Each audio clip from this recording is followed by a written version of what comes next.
He was just a rancher mending a fence. He thought he was saving a drowning woman from a swollen creek. He had no idea he was stepping into the middle of a conspiracy that would threaten to drown him, too. And he certainly didn't know that the three small children watching from the bank were holding a secret that could get them all killed. Jake Patterson had worked the rugged Montana land of the Broken Arrow Ranch for 37 years. It was in his blood, a legacy passed down from his father, who told him the land would teach him everything he needed to know. But nothing his father said, nothing the land had ever taught him, could have prepared him for this. The snowmelt in March had turned Clearwater Creek from a gentle stream into a raging monster. It was an annual fury, but this year felt different, hungrier. His horse, Thunder, a seasoned quarter horse with more sense than most men, felt it first. The horse's head shot up, ears swiveling like radar dishes, locked onto something Jake couldn't yet hear over the roar of the water. "What is it, boy?" Jake mumbled, his hand instinctively going to the horse's neck. Thunder never spooked at nothing. He'd alerted Jake to rattlesnakes, sudden blizzards, even a coming rock slide once. The horse was a four-legged early warning system, and then Jake heard it. It wasn't a coyote. It wasn't the wind. It was the sound of children's voices, thin and sharp, and laced with a terror that made the cold March air feel like ice in his lungs. He couldn't make out the words, not yet, but the panic was a universal language. Without a second thought, Jake nudged Thunder with his heels, and the horse broke into a powerful lope, eating up the ground toward the sound. They crested a ridge, and the scene below slammed into Jake's vision like a physical blow. The creek was a brown, churning nightmare, 3 times its normal size, dragging trees and chunks of ice along in its violent current. And on the bank, 3 small figures were screaming. As he got closer, their words became terrifyingly clear. "Help! Somebody, please! Mama's in the river!" Jake's eyes shot to the water. 50 yards downstream, a flash of blue, a woman's jacket, bobbed violently in the current. She was fighting, trying to keep her head above the surface. But the river was an unbeatable opponent. It was dragging her fast, pulling her toward a narrow gorge filled with a deadly tangle of fallen trees and debris. A place nobody could survive. He slid Thunder to a halt beside the children, his mind already a whirlwind of calculations and impossible choices. The oldest, a boy of maybe 12, with dark hair and a thin frame swimming in a Denver Broncos t-shirt, was frantic. "She fell in. She was just trying to get our ball, and the bank just broke." Jake's rancher's brain, used to calculating the movements of cattle and the timing of storms, went into overdrive. The woman had 2 minutes, maybe less, before the current slammed her into that gorge. After that, she'd be gone, lost to the miles of dense thicket the creek disappeared into. He looked at the kids. The boy, a girl of about 10 with blonde pigtails, and a little one, maybe 6, clutching his sister's leg. All 3 had the haunted, tear-streaked faces of children watching their entire world wash away. "What are your names?" he asked, his voice steady, betraying none of the adrenaline surging through him. "I'm Danny," the oldest choked out. "This is Emma, and that's Tyler. Please, mister, you have to save her." Jake looked from their desperate faces to the raging water. The woman was getting smaller, farther away. In his youth, he would have spurred Thunder straight into that torrent without a thought. But he was 55 now, with a bad knee and shoulders that screamed at him every morning. One mistake, and these kids would watch him die right after their mother. He had to be smart. He had to be fast. He made a decision. "Danny, I need you to listen. Take your brother and sister up to that big cottonwood tree on the hill. See it?" The boy nodded, his eyes wide. "From there, you can see everything. I'm going after your mama. I need you to be my eyes. Yell out where she is. Tell me where the current is taking her. Can you do that?" "Yes, sir," Danny said, grabbing his siblings' hands. As they scrambled up the muddy hill, Jake turned Thunder toward the creek. He'd pulled cattle from floods before, but never a person. The water was a beast, and he had to think like it, anticipate its moves. He had to get ahead of it. From the hill, a voice, small but clear, rang out. "I see her. She's by the big rock." Jake spurred Thunder along the bank, his eyes scanning for an entry point. The horse was a marvel, picking its way through treacherous mud as if it were solid ground. They descended the bank, and the shocking cold of the water hit them. Thunder tensed, then pushed forward, his powerful legs fighting the current's pull. The water rose fast to his knees, then his chest. Jake could feel the horse's muscles straining, a living engine against the flood. "She's coming toward you!" Danny yelled. "She grabbed a dead tree." Jake saw her, clinging to a submerged branch, her face pale, her strength fading. "Ma'am!" he shouted. "Hold on! I'm coming!" Hope flickered in her eyes, but her grip was already failing. They were almost there, almost within reach, when the sharp crack of snapping wood echoed across the water. The branch broke. She vanished under the surface. For a heart-stopping second, she was gone. Then she reappeared, sputtering, gasping, no longer fighting the current, but being carried by it. She was being swept away again, faster this time, straight toward the gorge. Jake made a split-second decision. There was no more time for caution. "Go, boy!" he yelled, and Thunder lunged, no longer picking his way, but charging through the water, a force of nature against the flood. The woman was just 20 feet away. Jake grabbed his lariat from the saddle horn, the rope he'd used 1,000 times. But this wasn't a calf. This was a life. He built his loop, his mind calculating the speed of the water, the woman's drift. Thunder stood like a statue carved from rock in the middle of the torrent, as if he knew everything depended on this one throw. 15 feet. 10 feet. Jake's arm snapped forward. The rope sailed in a perfect arc, a beautiful, useless thing. The woman's fingers, numb with cold, couldn't close around it. The lariat slipped right through her grasp. He watched in horror as the current swept her past them. From the hill came a cry of pure despair. "No!" Jake didn't hesitate for a second. He recoiled the rope with practiced speed, spurring Thunder downstream, parallel to the bank. They had to get ahead of her. He could see her head bobbing, her movements growing weaker, more feeble. It wasn't the strong stroke of a swimmer anymore. It was the flailing of a body shutting down. Hypothermia was winning. Thunder, his breath coming in ragged bursts, plunged through the water, never slowing, never faltering. The horse knew. On some deep, instinctual level, he knew this was life and death. Then Emma's voice joined her brother's. "She's caught! She's caught on something!" Up ahead, a massive cottonwood had fallen across the narrowest point of the creek, creating a dam of debris. The woman was pinned against it, the current holding her in place. For a moment, it seemed like a miracle. But Jake saw the truth instantly. It wasn't a miracle. It was a death trap. The pressure of the water building up behind that log was immense. He could hear the wood groaning, stressed to its breaking point. When it gave way, and it would give way any second, it would release a tidal wave of water, logs, and rock that would obliterate anything in its path. They had seconds. Thunder reached the log jam just as a deep, ominous crack echoed from the creek bank. The fallen tree was starting to roll. "Ma'am, can you hear me?" Jake yelled. Her eyes opened, unfocused. "My children," she whispered, her lips blue. "They're safe, but you have to help me. Grab my stirrup," he shouted, extending his leg toward her. "I can't," she breathed. "Can't feel my hands." The log groaned again, a sound like the world tearing apart. Jake didn't think. He acted. He swung himself off Thunder's back and into the waist-deep, bone-chilling water. The cold was a physical shock, stealing his breath. "What's your name?" he gasped, fighting to keep his footing. "Sarah Martinez." "Sarah, I'm Jake Patterson. You have to let go of that branch. Trust me. I've got you." Fear flashed in her eyes, but her frozen fingers obeyed. The moment she let go, the current tried to rip her from his grasp, but Jake was ready. He used the water's own power to swing them back against Thunder's solid flank. But Sarah was dead weight. Getting her onto the saddle seemed impossible. And then he heard it. A deep, rumbling crack that vibrated through the water and up into his bones.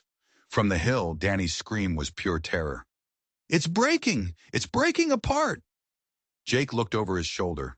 The massive cottonwood was rolling, unleashing hell. There was no time. He grabbed the saddle horn with one hand, wrapped his other arm around Sarah's waist, and hauled with a surge of adrenaline-fueled strength he didn't know he possessed. He dragged her out of the water and halfway onto the saddle, slung over Thunder's neck like a sack of feed. "Go, Thunder, go!" The horse exploded into motion, scrambling up the muddy bank just as the logjam disintegrated behind them. A wall of water and debris surged past the very spot where they'd been standing. It was the sound of a freight train derailing, a roar that shook the earth.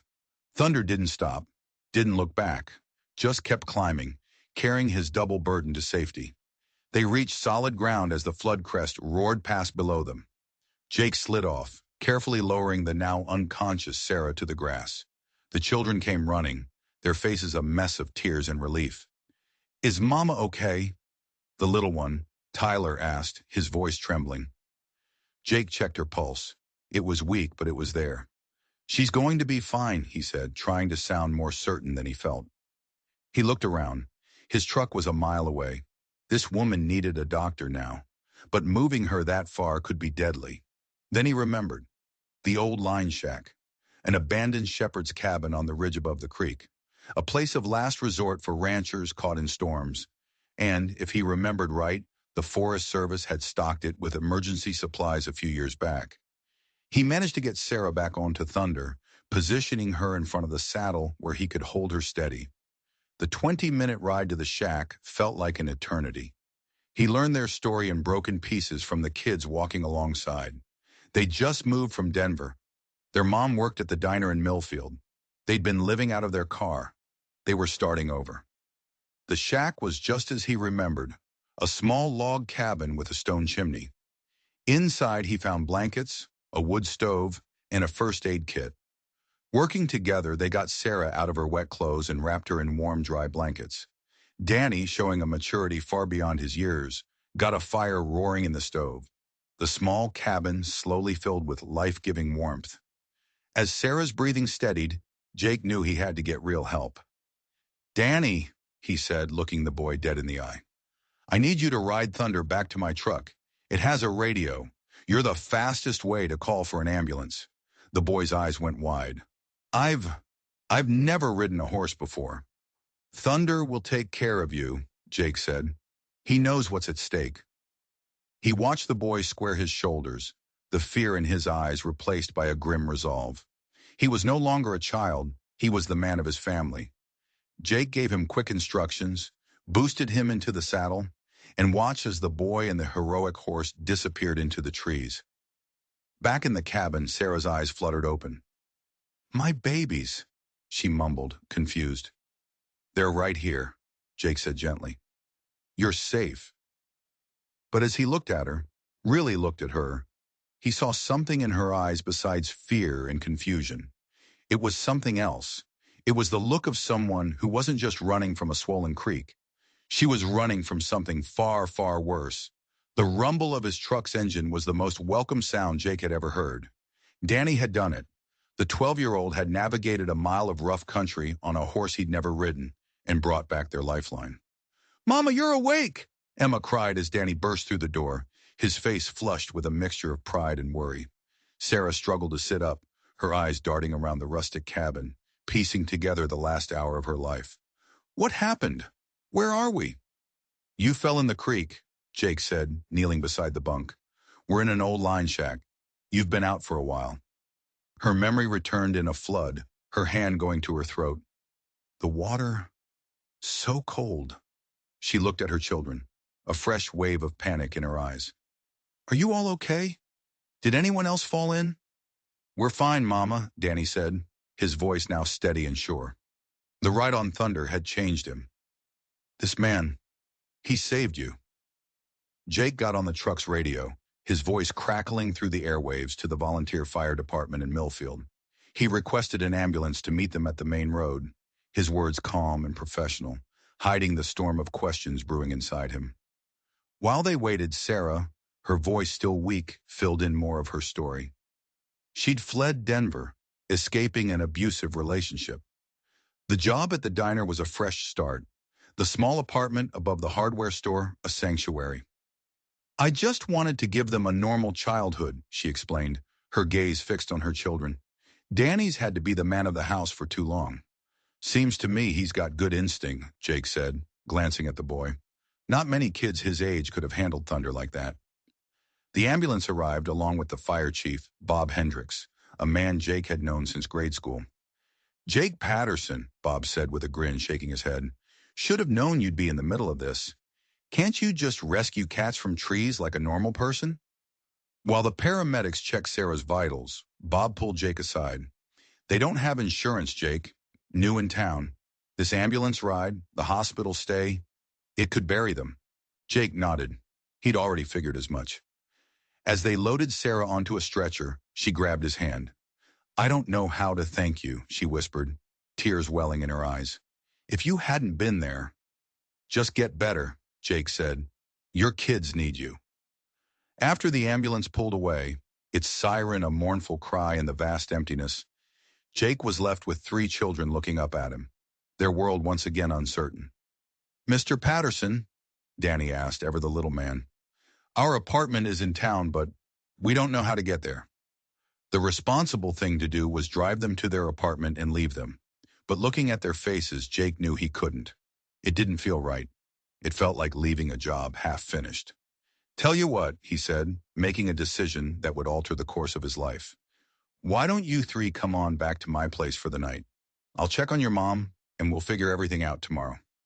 The Broken Arrow Ranch house was a 2-story log home his grandfather had built, designed for a large family. For the last 15 years since his wife Mary passed, it had been far too big for one man and his border collie Rex. As they pulled up, Tyler's face, pressed against the truck window, lit up. "Look at all the horses." The kids were quiet as they explored the house, a place filled with the ghosts of a family that never was. Rodeo trophies lined the mantelpiece. A piano, untouched for years, sat in the corner. Rex, the collie, seemed to sense their unease and immediately adopted them, nudging their hands for comfort. Jake quickly realized he was out of his depth. His refrigerator held leftover chili and a couple of steaks. He had no idea what to feed children who had just been through a trauma, so he ordered pizza. As they ate at the big kitchen table, a surface that hadn't hosted a family meal in a decade, the questions started. "Mr. Patterson," Danny said, "what's going to happen to us if Mama has to stay in the hospital for a long time?" Jake called the hospital and got the news. Sarah was stable, but they were keeping her overnight for observation. He relayed the information to the kids, who took it with a solemn resignation that broke his heart. These children were used to bad news. He tucked them into the upstairs bedrooms, rooms that had been empty for years. Tyler, the youngest, looked up at him from the bed, his eyes wide and serious. "Is Mama really going to be okay?" "She's tough," Jake promised, "just like you." "Are you going to take care of us?" The question hit Jake with unexpected force. He'd been thinking one night. They were thinking something more. "For as long as you need me to," he heard himself say, the words feeling more true than anything he'd said in years. Later, sitting on his porch under a canopy of stars, Jake thought about what he'd just done. He was a 55-year-old rancher, set in his ways. Now his house was full of children. He was getting involved in a life that was messy and complicated.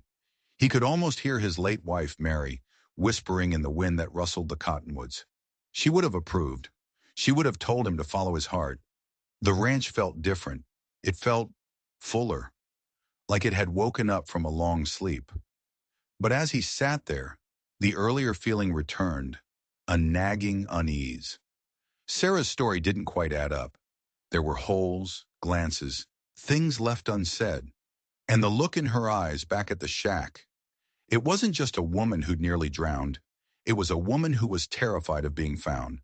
The next morning, the unease solidified into something real. After feeding the horses with an ecstatic Tyler, Jake drove into Millfield to visit Sarah at the hospital.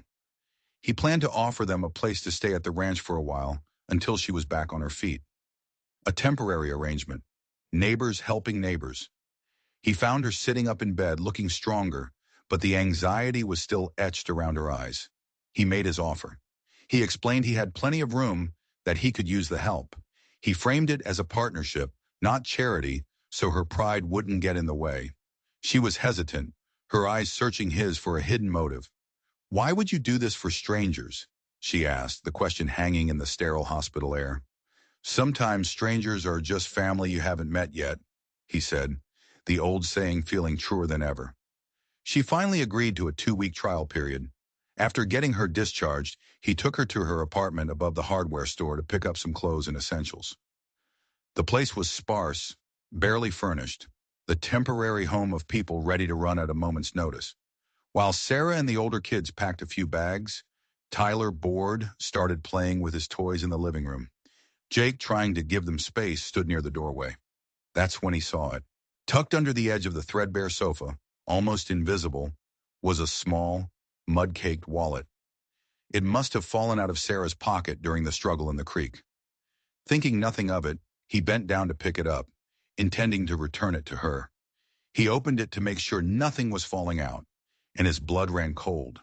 The driver's license wasn't for Sarah Martinez. The name on the card was Jennifer Creighton.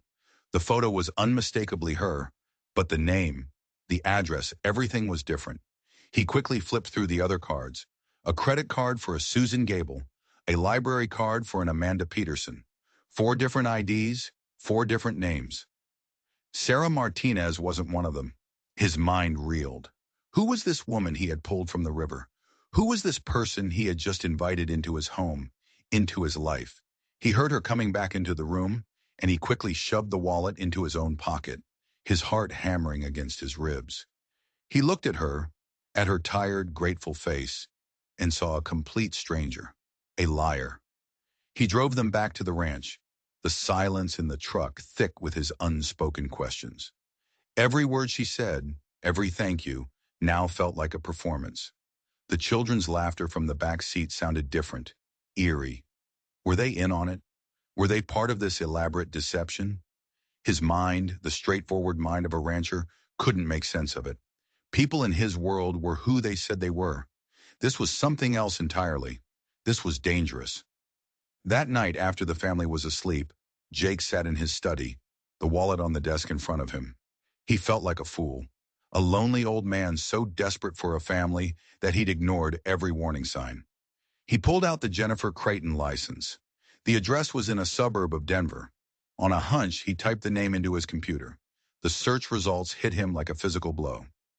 Jennifer Creighton, 34, and her 2 children, reported missing from Arvada, Colorado. Believed to be in the company of a person of interest in a federal investigation. Considered endangered. There was a picture. It was her. Sarah. Jennifer. Whatever her name was. And the children in the photo weren't Danny, Emma, and Tyler. They were 2 different kids entirely. Jake leaned back in his chair, the room spinning.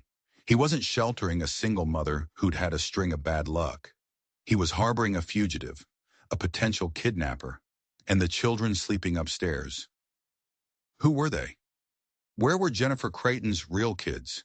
Every instinct screamed at him to call the number on the missing persons report, to turn them in. It was the right thing to do, the lawful thing. But then he thought of Danny's face when he'd asked to call him Dad. He thought of Emma at the piano and Tyler's pure joy feeding thunder. He thought of the raw terror in Sarah's eyes. Was it the terror of a criminal about to be caught, or the terror of a victim who knew her hunter was closing in? He was standing at a crossroads. Down one path was the law, order, and his own safety. Down the other was a family of strangers, a web of lies, and a darkness he couldn't begin to comprehend. He looked out the window at the dark rolling hills of his ranch. For 37 years, this land had been his sanctuary. Tonight, it felt like a cage, and he had just willingly locked himself inside with the wolves. Jake didn't sleep. He sat in his study until the first hint of dawn, the wallet and the missing persons report a damning indictment on his desk. His mind was a battlefield. One part of him, the law-abiding citizen, the man who believed in right and wrong, screamed that he was obstructing justice. He was harboring a wanted person, maybe even a kidnapper. The other part of him, the part that had felt his empty house come alive again, couldn't reconcile the woman he saw, the loving, protective mother, with the criminal mastermind the evidence suggested. He made his decision just as the sun broke over the eastern ridge. He wasn't going to call the police. Not yet. He was going to find out the truth.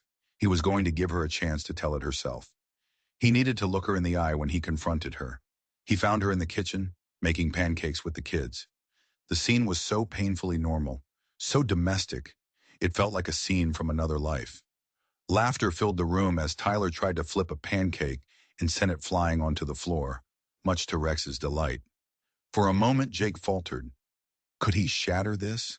He waited until the kids had finished eating and had run outside to play near the corral. He walked into the kitchen, his heart a heavy stone in his chest. Sarah, he still thought of her as Sarah, was at the sink, humming softly. He placed the wallet on the counter beside her. She froze. The humming stopped. She didn't turn around, but he saw her shoulders tense. She stared down at the wallet as if it were a venomous snake. The silence stretched, thick and suffocating. The creek, she said, her voice barely a whisper. It must have fallen out in the creek. There are 4 different IDs in there, Jake said, his voice flat, emotionless. None of them say Sarah Martinez. One of them says Jennifer Creighton. He let the name hang in the air. She slowly turned to face him. The color had drained from her face, and the look in her eyes was one of utter defeat. But underneath it, there was still that wild, hunted fear. I was going to tell you, she said. Were you? He asked, the skepticism clear in his voice. Or were you just going to use this ranch as a hideout until you could run again? Who are you? And who are those children? The ones in the missing persons report. They're not Danny, Emma, and Tyler. Tears began to stream down her face, silent and desperate. My name is Jennifer Creighton, but I am not a kidnapper. And those kids are the reason I'm running. She took a ragged breath, and the story came tumbling out, a torrent as chaotic and destructive as the creek that had almost claimed her life. She was a federal witness in a massive racketeering case against a powerful Denver businessman named Marcus Thorne. Her ex-husband, a man named Brad, worked for Thorne, and she had stumbled upon evidence of his crimes. Money laundering, extortion, bribery. I went to the FBI, she said, her voice shaking. They put me in witness protection. That's where my own children are now, in a safe house with a new life, a new name. I haven't seen them in 6 months. It's killing me, but it's the only way to keep them safe. Then who are Danny, Emma, and Tyler? Jake demanded, his mind struggling to keep up.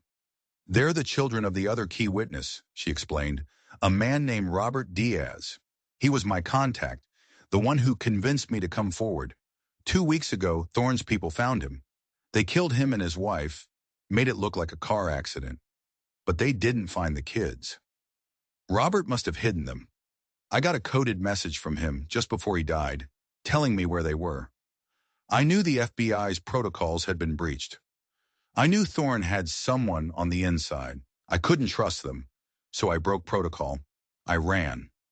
She had picked up the Diaz children from their hiding place and gone on the run, creating new identities, staying on the move, trying to get them somewhere safe, somewhere Thorne couldn't reach them. The name Sarah Martinez and the story of the abusive ex were a cover, something plausible to explain a woman and 3 kids living out of a car. So the man you're running from isn't an abusive ex-boyfriend? Jake asked. His name is Brad, she said, a new layer of fear in her voice. And he is abusive. But he's not my ex. He's one of Thorne's top enforcers, and he's the one hunting us. It was an insane story, something out of a movie. A rancher from Montana had no business being involved in FBI witnesses and corporate assassins. But as he looked at her, at the raw, desperate truth in her eyes, he believed her. It was too crazy, too detailed not to be true. And it explained everything. The fear, the preparedness to run, the fake IDs. His world had just been turned upside down again. A moment ago, he was dealing with a liar and a possible kidnapper. Now he was standing in the middle of a federal conspiracy, sheltering 3 orphan children and a woman who had a powerful, ruthless killer on her trail. The danger hadn't shrunk. It had magnified 100 times over. His ranch wasn't just a hideout. It was a target. Before he could even process the full weight of this revelation, a sound from outside shattered the morning quiet. It was the sound of a vehicle coming up his long, private ranch road. A vehicle he didn't recognize. It wasn't a neighbor's truck. It was a black sedan, the kind with government plates. Jennifer's head snapped toward the window, her face a mask of pure terror. They found us, she breathed. Oh God, Jake, they found us. Jake's mind raced. If it was the FBI, they could be safe. But if it was Thorne's people, if it was Brad, he looked at Jennifer. She clearly believed it was the latter. Get the kid, he said, his voice dropping into a calm, authoritative command that surprised even himself. Go to the root cellar. The entrance is under the rug in the pantry. Don't come out until I tell you to. No matter what you hear, go, now. She didn't argue. She scooped up Tyler from the yard and hissed for Danny and Emma, who ran inside, their faces confused and scared. Jake watched them disappear into the pantry, then walked to his front door, his old hunting rifle in his hands. He wasn't a lawman. He wasn't a hero. He was a rancher. And you don't let predators onto your land without a fight. He stepped onto the porch just as two men in dark suits got out of the sedan. They looked completely out of place against the backdrop of his rustic ranch. They moved with a confidence that set every one of Jake's nerves on edge. One of them held up a badge.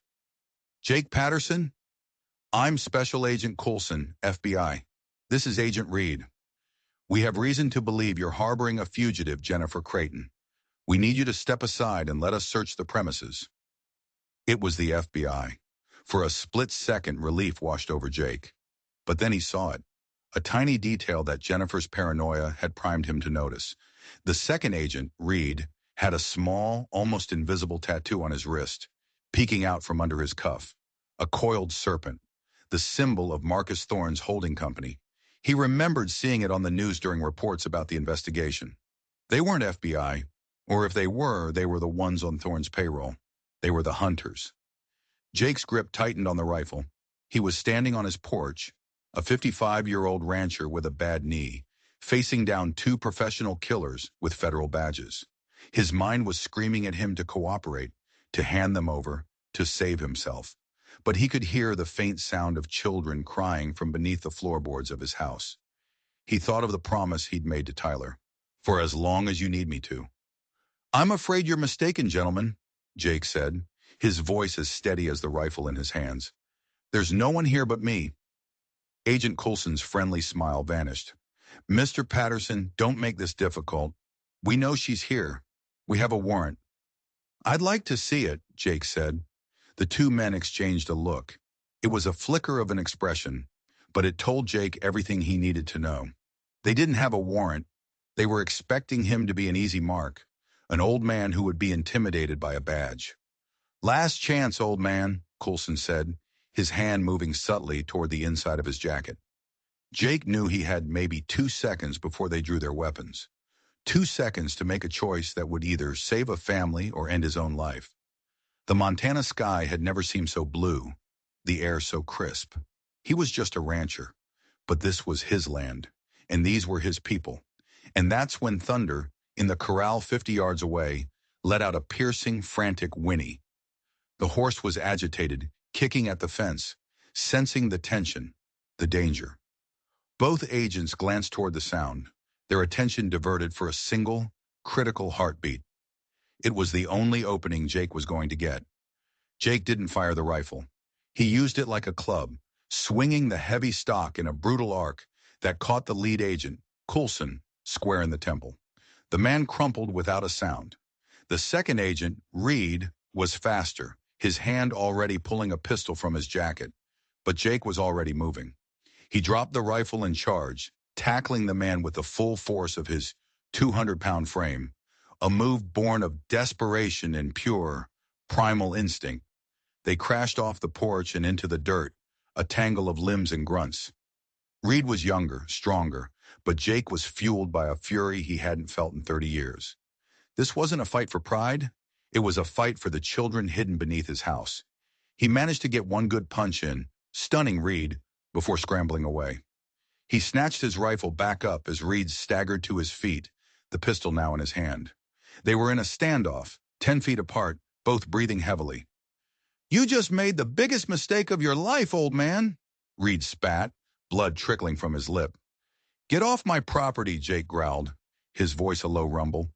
But before Reed could make a move, another sound joined the tense standoff. The roar of an engine, much louder this time, coming up the road at high speed. A dusty, beat-up pickup truck came flying over the ridge and skidded to a halt beside the black sedan. The door flew open and a woman jumped out, a veterinary bag in one hand and a shotgun in the other. It was Dr. Elena Vasquez, the local vet and Jake's oldest friend. "Jake Patterson, what in God's name have you gotten yourself into now?" she yelled, leveling the shotgun at Reed. "Drop the weapon, now." Reed was caught between two guns, his eyes darting from Jake to Elena. He was a professional, calculating the odds. The odds had just turned disastrously against him. With a curse, he dropped his pistol. "You have no idea who you're messing with," he snarled. "And you have no idea who you're messing with in this county," Elena shot back. She'd seen Jake on the phone through her binoculars from her own property a mile away and knew something was wrong. She hadn't bothered calling the sheriff. She knew it would be faster to come herself. Jake kept his rifle trained on Reed while Elena checked on the unconscious Coulson and quickly used a roll of vet wrap from her bag to bind his hands. She did the same to Reed, her movements practiced and efficient. "Now," she said, turning to Jake, her eyes wide with 1,000 questions. "Start talking, and it better be good." Jake quickly, breathlessly, explained everything. The rescue, the fake IDs, Jennifer's story, the coiled serpent tattoo. Elena listened, her expression growing more grim with every word. "Thorne," she said, the name a curse on her lips. "His company has been trying to buy up water rights all over this valley, trying to bully ranchers into selling. We all knew he was crooked, but this is something else." Their makeshift victory was short-lived.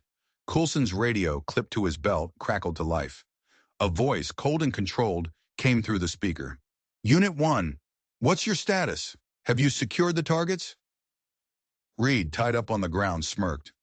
"You're too late," he sneered at Jake. "That's our backup. They were 5 minutes behind us. You're on a private road, miles from town. No one is coming to save you." Jake's blood ran cold. He looked down the long, empty road. Reed was right. There were more of them coming. He and Elena had won a skirmish, but they were about to be caught in a war. They were trapped. They had maybe 5 minutes, maybe less, before more of Thorne's men arrived. Thinking fast, Jake dragged the two unconscious agents into his barn and locked the door. It wouldn't hold them for long, but he needed time. "Elena, call Sheriff Miller. Use my landline. Tell him everything. Tell him there are dirty federal agents on my property and we need backup. Real backup. Now." As Elena ran into the house, Jake went to the root cellar. He pulled back the rug and lifted the heavy wooden door. Jennifer was huddled in the dark with the 3 children, their faces pale with terror.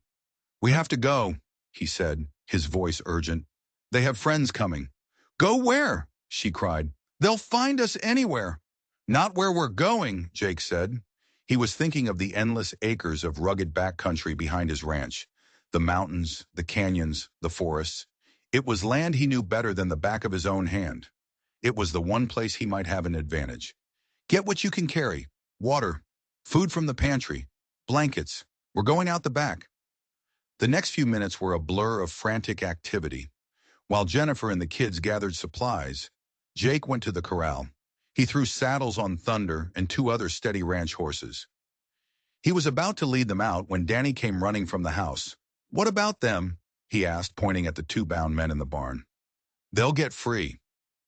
Jake looked at the boy, at the fierce, protective look on his face. He was thinking like a strategist.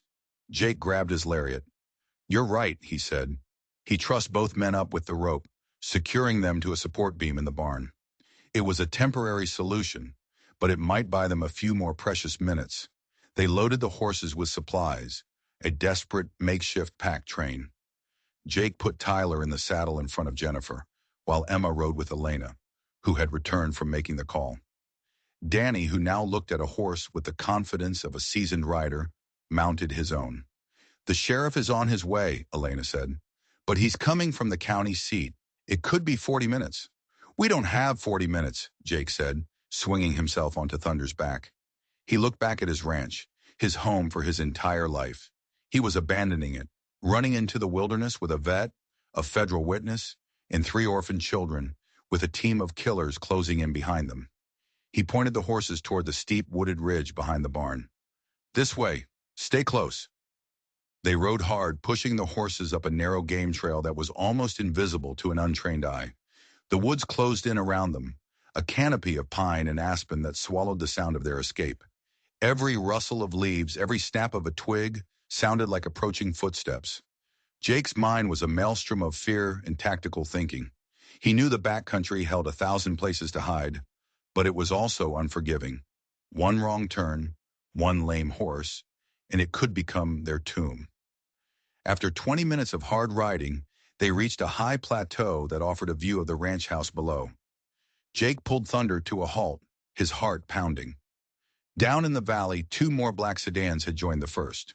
4 men, armed with rifles, were sweeping the property, moving with military precision.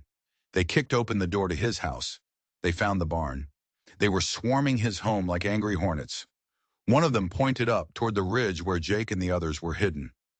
Had they been seen? Then one of the men raised his rifle and fired a single shot into the air. It wasn't a warning, it was a signal. And from another ridge to the east came an answering shot. They weren't just being followed from behind, they were being flanked. Thorne's men knew this area. They were cutting off the escape routes. Jake had led his small, terrified family not to safety, but into a perfectly executed trap. The mountains he had considered his sanctuary were now the closing jaws of a snare. The realization hit Jake like a physical blow. Thorne's men weren't just searching for them, they were herding them, like cattle to a slaughter. The shots from the east confirmed his worst fear. They were being pushed, funneled toward a specific destination. He scanned the rugged terrain ahead, his mind racing through maps he'd known his whole life. Where would they want him to go? Where was the easiest place to corner a group on horseback? And then he knew, Dead Man's Canyon, a box canyon about 5 miles north. One way in, one way out. Sheer cliffs on 3 sides. It was the perfect kill box. They're not just chasing us, he said to Elena, his voice grim. They're outthinking us. They know this land, or they have someone who does. Jennifer's face went white. Brad, she whispered, my ex, the enforcer. He's an ex-Special Forces operative, a tracker. He's hunted men in mountains far worse than these. He'll know every move you make before you make it. The game had changed. Jake wasn't just up against corporate thugs. He was facing a trained hunter, a man who thought in terms of tactics and terrain. He had to stop thinking like a rancher running away and start thinking like a soldier fighting back. He looked at his small, terrified group, a vet, a civilian, and 3 kids. His only advantages were his horse and his knowledge of the land. He had to make them count. We're not going north, he said, turning Thunder abruptly to the west, away from the path they were being pushed along. We're going to do something they won't expect. We're going to climb. He pointed toward a formidable peak known locally as the Widowmaker, a treacherous ascent of rock falls and scree fields that most people considered impassable, even on foot. There's an old mining trail near the summit. It's barely there, but it'll take us over the ridge and down into the next valley. They'll never expect us to try it on horseback. It was a desperate gamble. The trail was dangerous. A single misstep could send a horse and a rider plunging hundreds of feet. But it was their only chance. They pushed the horses hard, the animals straining as the trail grew steeper, their hooves slipping on loose rock. The air grew thin and cold. Tyler started crying, terrified by the sheer drops beside the narrow path. Emma, brave and silent, held on to Elena, her knuckles white. Danny rode close to Jake, his face set with a determination that mirrored Jake's own. Hours passed. They were exhausted, freezing, but they kept moving. Every sound made them flinch, expecting the appearance of Brad and his men. But the mountains remained silent. They had made the unexpected move. They had, for the moment, outrun the hunters. As dusk began to settle, tinting the snow-capped peaks in shades of pink and orange, they finally reached the summit. The view was breathtaking, a panorama of endless wilderness. But there was no time to appreciate it. They had to get down the other side before they lost the light completely. The descent was even more perilous than the climb.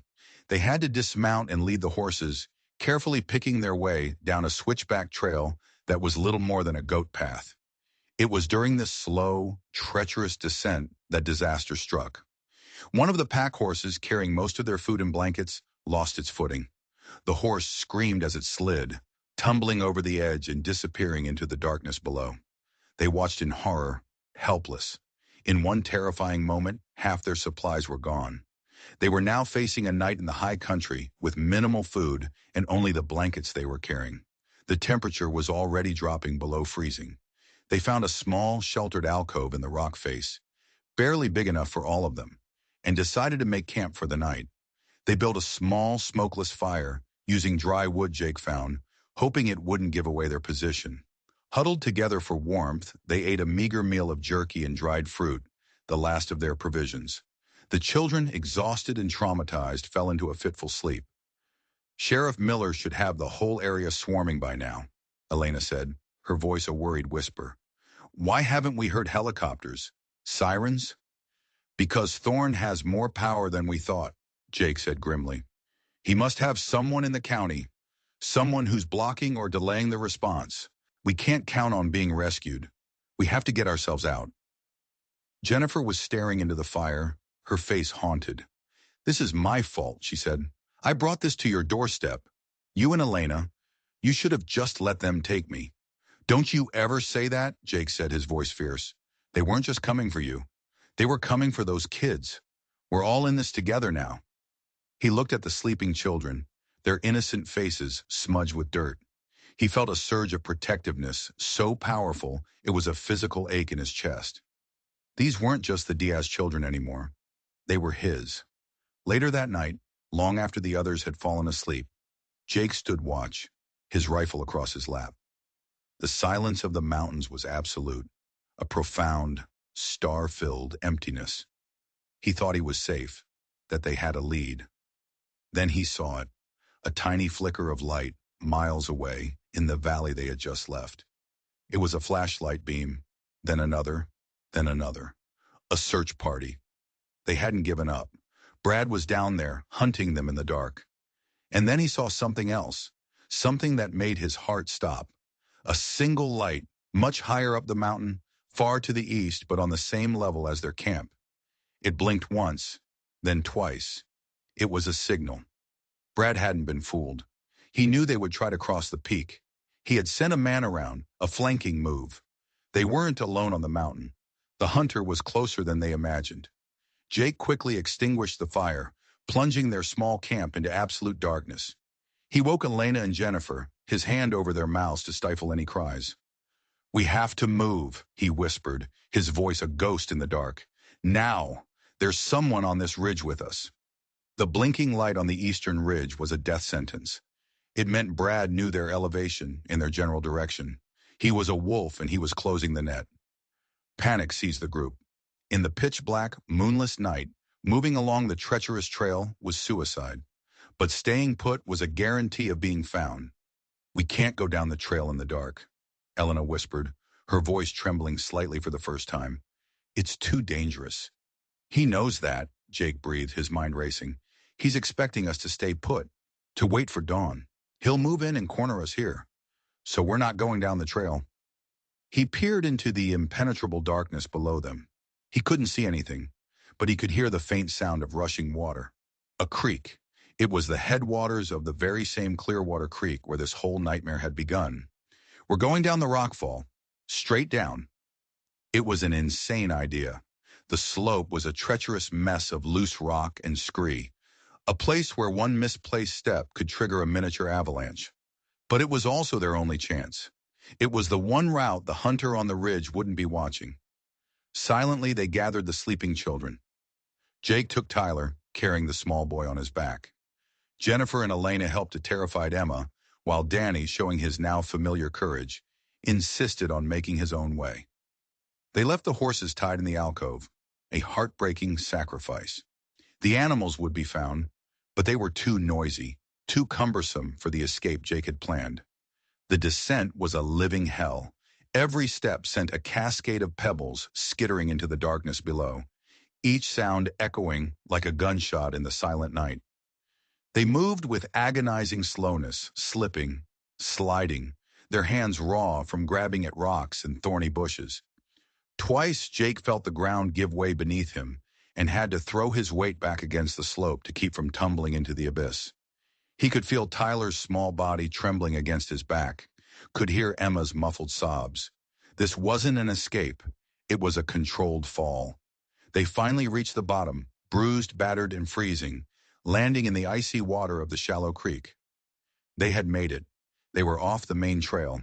They were hidden by the steep canyon walls. They huddled in the water, shivering uncontrollably, listening. For long minutes there was nothing but the sound of the creek and their own ragged breathing. Then from high above them came the sound they had been dreading, a shout, then another. Their horses had been found. Their hunter knew they were on foot. "He'll be coming down after us," Jennifer whispered, her teeth chattering. "He'll be faster than us." "Let him come," Jake said, a new hard edge to his voice. He was on his terrain now. The creek beds, the ravines, the forests. This was the world he knew. He was no longer the hunted prey. He was the protector of his family, and he was on home ground. "We're not running anymore. We're going to set a trap of our own." He led them downstream, using the water to cover their tracks. He was heading for a place he knew from his youth, a place he'd called the Bear's Maw. It was a narrow section of the canyon where the creek flowed through a series of massive, house-sized boulders, creating a natural maze of tunnels and dead ends. It was a place where one man could hold off 10 if he knew the layout, and Jake knew it like the lines on his hand. They reached the Bear's Maw just as the first hint of gray light touched the eastern sky. He found a deep, hidden cave behind a waterfall, a place completely concealed from the main channel. "You stay here," he told Jennifer, Elena, and the kids. "Don't make a sound. Don't light a fire. No matter what happens." He looked at Danny. "You're in charge. Protect them." The boy nodded, his eyes filled with a heavy, adult understanding. Jake handed Elena his spare pistol, a small .38 he kept in his saddlebag. "You know how to use this?" She nodded. "Good. Only if they find you. It's a last resort." He turned to leave, but Jennifer grabbed his arm, her eyes pleading. "Jake, don't. This isn't your fight. Come with us. We can still get away." "There's no getting away from men like that," Jake said softly. "There's only fighting them. I'm not letting him hunt you and these kids for the rest of your lives. It ends here. Today." He pulled a long coil of rope from his pack and his wire cutters. It's time this rancher went to work. He disappeared into the maze of boulders, his movements swift and silent. He was no longer Jake Patterson, the quiet rancher. He was a creature of the wilderness, a phantom using the terrain to his advantage. He found a high ledge that overlooked the only entrance to the Bear's Maw. He had a clear line of sight. He settled in, his rifle resting on a rock, and he waited. An hour later they came, 3 of them, moving cautiously down the creek bed. In the lead was a tall, athletic man with cold, dead eyes. Brad. Even from a distance, Jake could feel the man's predatory aura. They entered the narrow passage, their rifles at the ready, scanning the rocks. They were good. They were professionals. But they were in his world now. Jake let them get deep into the maze, past the point of no return. Then he took a deep breath, steadied his aim, and fired. Not at the men. At a point high above them on the canyon wall. He had seen it earlier, a massive, precariously balanced deadfall tree, wedged in the rocks by a previous flood. His bullet struck the key rock, holding it in place. For a moment, nothing happened. Then, with a groan that seemed to shake the mountain, the entire edifice of rock and timber gave way. A landslide of epic proportions roared down the canyon wall, a thundering avalanche of stone and wood. It crashed into the canyon floor, completely blocking the entrance to the Bear's Maw. Brad and his men were sealed in. Jake had just turned their kill box into a prison. A shout of rage and surprise echoed through the canyon. The hunters were now the trapped. Jake knew the landslide wouldn't hold them forever. They would find a way to climb out. But he had bought himself time, and he wasn't finished. He began to move through the maze, a ghost in the shadows. He used the skills the land had taught him. He set snares with his rope, tripwires that sent rocks clattering down in one passage to make them think he was there, while he was actually circling around behind them. He used the echoes of the canyon to throw his voice, to disorient them, to make them believe he was an army. For hours he played a deadly game of cat and mouse, turning their own tactics against them. He was hurting them now, pushing them deeper into the maze toward a place of his own choosing. Finally, he cornered one of them, separating him from the other two. In a flurry of motion, he dropped from a ledge, disarming the man and knocking him unconscious before he could even cry out. He took the man's radio and ammunition. 2 to go. He could hear Brad shouting, his voice echoing off the rocks, a mixture of fury and frustration. He was being outsmarted by a simple rancher, and it was driving him insane. Jake used the captured radio, mimicking the other man's voice, feeding Brad false information, drawing him and the remaining henchmen further into the trap. He led them to the very heart of the maze, a dead-end chamber where the creek pooled before plunging underground. There Jake made his stand. He waited for them, hidden in the shadows. Brad and the last man entered the chamber, their weapons sweeping the area. "Come on out, old man," Brad yelled. "Let's end this." "I'm right here," Jake said, stepping out from behind a boulder, his rifle leveled at Brad's chest. The second man swung his weapon toward Jake, but before he could fire, another shot rang out, this one from a different angle. The henchman cried out and dropped his rifle, clutching a bloody shoulder. From a high ledge, Danny stood, holding Jake's small .38 pistol in a shaky two-handed grip. He hadn't stayed in the cave. He had followed Jake. He had come to protect his family. Brad stared at the boy, then back at Jake, a look of disbelief on his face. He was trapped, his partner was down, and he was facing a rancher who looked like he'd been carved from the mountain itself, and a boy with more courage than any man he'd ever known. It was over. But men like Brad don't surrender. With a roar of pure rage, he lunged not at Jake, but at the boy. He was going to take one of them with him. It was the last mistake he ever made. Jake didn't even have time to think. He fired. The sound of the shot was deafening in the enclosed space. Brad stopped dead in his tracks, a look of shock on his face, before he crumpled to the ground. Silence descended on the canyon, broken only by the sound of the creek and Danny's ragged sobs. Jake rushed to the boy, pulling him into an embrace. "You did good, son," he whispered, his own voice thick with emotion. "You did so good." Just then, the sound of helicopter blades thundered overhead, echoing through the canyon. The real law had finally arrived.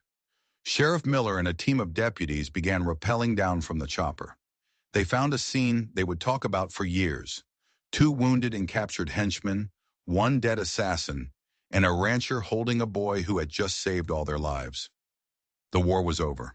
The aftermath was a blur of official reports and federal investigations.